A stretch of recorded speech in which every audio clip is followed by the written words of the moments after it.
For 3 millennia, its name was a whisper on the sand, a promise of eternal life etched in stone. But time, like a jealous god, erased its language and sealed its tombs. For centuries, its story was lost. Its achievements became myths, and its pharaohs were relegated to the realm of legends. Until one day, a stone with 3 inscriptions became the key that would open the doors to a lost paradise. This is the story of Egypt, a civilization that defied eternity and built an empire on the promise that death was not the end, but only the beginning. It all began with a river, a blue artery snaking through a sea of scorching gold. The Nile. Without it, there would only be chaos and desert. With it, the most enduring civilization in human history was born. Each year, like a divine clock, the waters of the Nile would overflow, depositing a fertile silt that transformed the land into an agricultural paradise. This annual miracle was not just a geological event. It was a sacred pact between the gods and men. From this pact was born a central concept that would govern every aspect of Egyptian life. Ma'at, the divine order, harmony, balance. The duty of the pharaoh, the god-king on earth, was to maintain Ma'at. His failure would mean chaos, Isfet, and the end of the known world. More than 5,000 years ago, on the banks of this blessed river, hundreds of small kingdoms clashed in a constant struggle. It was around the year 3100 BC when a warrior king from Upper Egypt, from the south, known as Narmer or Menes, unified the 2 lands. Through brutal conquest and a divine vision, he united Upper and Lower Egypt under a single crown. The white crown of the south and the red of the north fused into a symbol of eternal power. The first dynasty was born, the first nation-state in history. The history of Egypt had begun, and with it, the ambition to achieve immortality. The first pharaohs were buried in tombs called mastabas, rectangular structures of mud brick. But it was not enough for a god-king. Something more was needed, something that would touch the heavens. The revolution came with the 3rd dynasty, and a pharaoh named Djoser. And with him, a genius, his vizier, Imhotep. Imhotep was not just an administrator. He was an architect, a priest, a healer, a man so revered that he would later be deified. It was he who had the audacious vision of stacking one mastaba upon another, creating the world's first monumental stone structure, the Step Pyramid of Saqqara.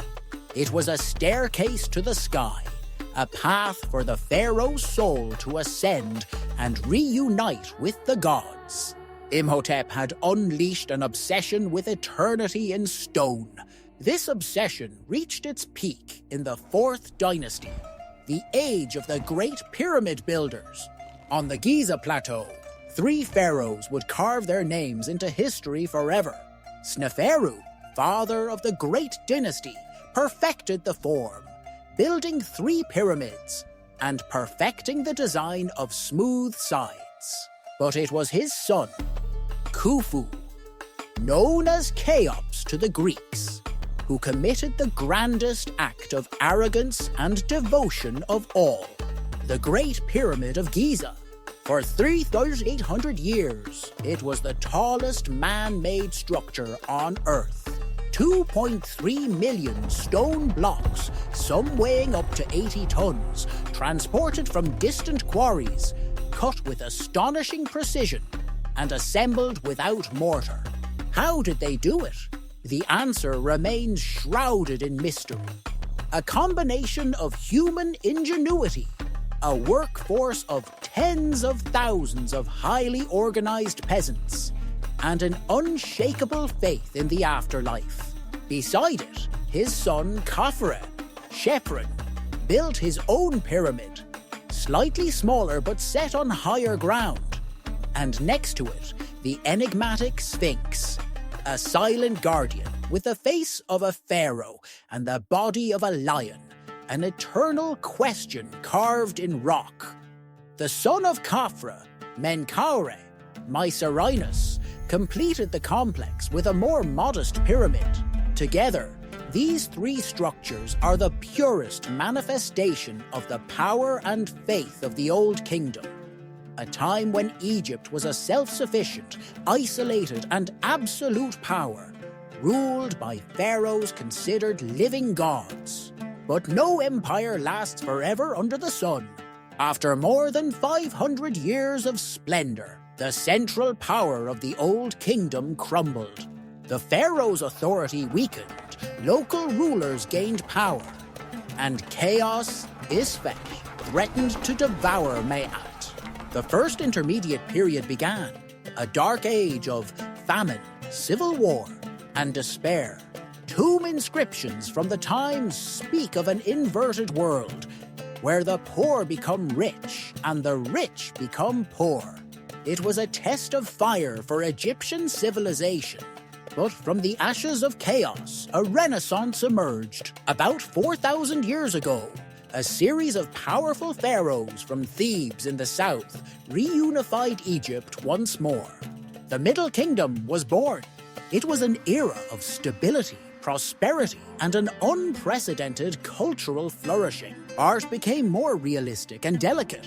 Literature flourished, with texts like The Story of Sinuhe, a novel about an Egyptian exile, and the coffin texts, more democratic versions of the ancient pyramid texts, which now allowed even non-royal nobles access to eternal life. The pharaohs of the Middle Kingdom, such as Amenemhat III, built enormous irrigation complexes and strengthened the government, laying the foundations for an empire that would soon expand beyond its borders. But this golden age would also come to an end. A second intermediate period plunged Egypt into darkness once again.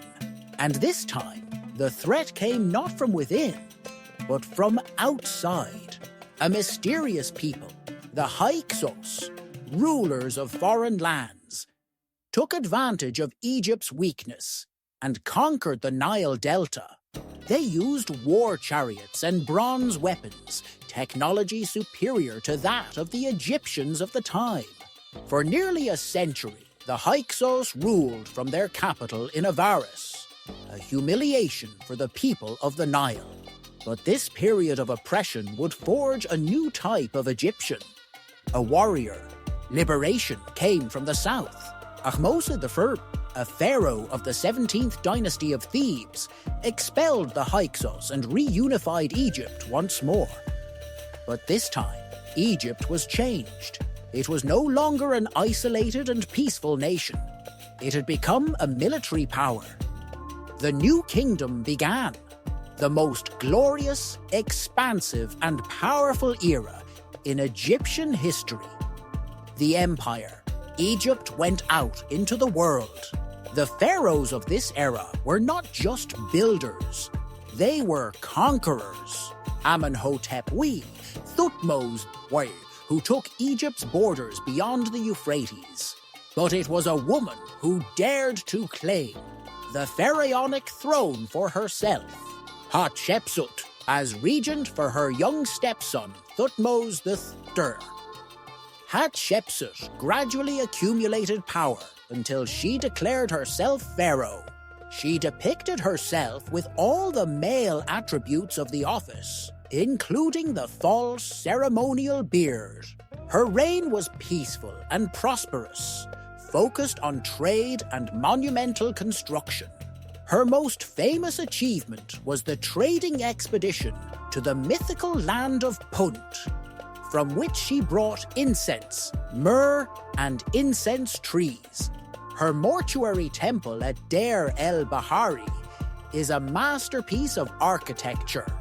a cascade of terraces that merges with the cliffs. But when Hatshepsut died, her stepson, Thutmose III, the Napoleon of Egypt, took control. He erected one of the most extensive empires of the ancient world, waging 17 successful military campaigns. Egypt was now a superpower, feared and respected from Syria to Nubia. Gold flowed into Thebes like a river. Wealth and power reached their zenith with Amenhotep III, a pharaoh who ruled in an era of unprecedented peace and luxury, building a vast palace at Malkata and a colossus in the Temple of Luxor. But at this peak of power, a religious revolution was about to shake the very foundations of Egypt. Amenhotep IV, son of Amenhotep III, came to the throne and unleashed a radical change. He abandoned the worship of Amun-Ra, the chief god of Thebes, and proclaimed that there was only one true god, Aten, the sun disk. He changed his name to Akhenaten, effective for Aten. He built a new capital from scratch, Akhenaten, the horizon of Aten. Egyptian art changed drastically, becoming realistic and intimate, depicting the pharaoh and his famous wife, Nefertiti, with their daughters in domestic scenes under the rays of Aten. It was the first recorded attempt at monotheism in history. But Akhenaten's revolution was too swift, too radical. It alienated the powerful priesthood of Amun and weakened the empire. After his death, his religious experiment was dismantled. The throne passed to a child, Tutankhamun, living image of Aten, who was guided by his advisors to reverse his predecessor's changes. He changed his name to Tutankhamun, living image of Amun, restored the old gods, and abandoned Akhenaten. His reign was brief and uneventful, but his name is today more famous than that of almost any other pharaoh. Why? Because his tomb, discovered in 1922 by Howard Carter, was the only royal tomb in the Valley of the Kings found almost intact. Tutankhamun's treasure, with its iconic golden mask, gave us a breathtaking glimpse into the splendor of a god-king and reminded us of the lost wealth of the New Kingdom.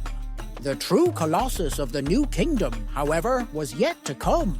Ramses II, known as Ramses the Great, he ruled for 67 years, had more than 100 sons and wives, and built more monuments than any other pharaoh in history.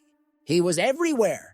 His statues, his cartouches, his temples. He was a master of propaganda. He fought in the famous Battle of Kadesh against the Hittites, a battle that was likely a stalemate, but which he carved on the walls of his temples as a great victory. His masterpiece is Abu Simbel, 2 temples carved into the mountain, with 4 colossal statues of himself guarding the entrance, designed to impress and terrify all who entered Egypt from the south. Ramses II was the embodiment of pharaonic power, the last great pharaoh of the New Kingdom. After his death, the empire began a slow but unstoppable decline. A series of weaker pharaohs, the growing threat of the Sea Peoples, and internal corruption undermined Egypt's power. The Third Intermediate Period saw the country divided again, with Libyan rulers in the north and high priests of Amun in Thebes. Later, a dynasty from Kush, from Nubia in the south, conquered and ruled Egypt as the 25th dynasty, restoring some of the ancient splendors. But the external forces were too great. Assyria, the new superpower of Mesopotamia, invaded and plundered Thebes. Egypt managed to briefly free itself under the native pharaoh Psamtik Bis, but it was only a respite. In the year 525 BC, the Persians, under Cambyses II, conquered Egypt, turning it into a satrapy of their vast empire. The pharaoh was no longer a god-king, but a vassal. For nearly 200 years, Egypt languished under Persian rule, with brief periods of independence. But the ancient world was changing. In the north, a young Macedonian king was forging a new empire. Alexander the Great. In the year 332 BC, Alexander entered Egypt not as a conqueror, but as a liberator. He was crowned pharaoh in Memphis and founded a new city on the Mediterranean coast. A city that would bear his name and become the new center of knowledge and commerce in the world. Alexandria. After Alexander's death, his vast empire was divided. Among his generals, Egypt fell to Ptolemy, who founded a dynasty that would rule Egypt for 300 years. The Ptolemies. They were Macedonian Greeks who ruled from Alexandria, adopting pharaonic customs but without abandoning their own culture. It was an era of fusion and tension. The great library of Alexandria became the beacon of knowledge in the ancient world. The Lighthouse of Alexandria, one of the 7 wonders of the ancient world, guided ships into its harbor. But this Greek dynasty also had its most legendary pharaoh, a woman who would embody the final struggle for Egypt's independence. Cleopatra VII. She was not Egyptian by blood, but Macedonian Greek. Yet she spoke Egyptian and presented herself as the reincarnation of the goddess. Isis. She was an intelligent, educated, polyglot woman and a shrewd politician who allied herself with 2 of the most powerful men in Rome, Julius Caesar and Mark Antony, to protect the kingdom from the growing Roman shadow. But her political game ended in tragedy. After the naval defeat at Actium against Octavian, the future Emperor Augustus, and the suicide of Mark Antony, Cleopatra took her own life, according to legend, by having an asp bite her. With her death in 30 BC, Egypt ceased to be an independent nation. It became a province of the Roman Empire. The line of pharaohs, which had lasted for more than 3,000 years, was broken forever. The Romans ruled Egypt as their personal granary. The ancient religion slowly declined. Christianity spread throughout the land. The temples were abandoned. And most crucially, the sacred language hieroglyphics ceased to be understood. The last known hieroglyphic inscription dates to the year 394 AD in the Temple of Philae. The voice of ancient Egypt was silenced. The knowledge of how to read its writing was lost. The 3,000-year story of eternity was sealed, waiting in the darkness. For centuries, the pyramids and temples became curiosities, sources of stone for the builders of Cairo. Medieval travelers marveled at these ruins, without understanding who built them or why. The story of Egypt seemed like a forgotten dream. Its monuments defy our understanding. Its art inspires us. Its concept of the afterlife continues to fascinate us. They taught us to measure time, to build in stone, to write history. The Nile continues to flow, a constant reminder of the pact that gave birth to a civilization. But for every answer we unearth, new questions arise. The secrets of the hidden chambers in the Great Pyramid, the final fate of Nefertiti's tomb, the details of daily life that still lie beneath the sand. The search for Egypt's eternity never truly ends. It is an endless journey through time, a journey that reveals not only humanity's past, but also our own search for meaning and permanence. The sand may cover the temples, But ancient truths always find a way to come to light. Join us at Ancient Truths to continue unearthing the secrets of our world. Because history is not just about the past, it's about understanding who we are today. And in Egypt, more than anywhere else, we see the reflection of our own eternal ambition.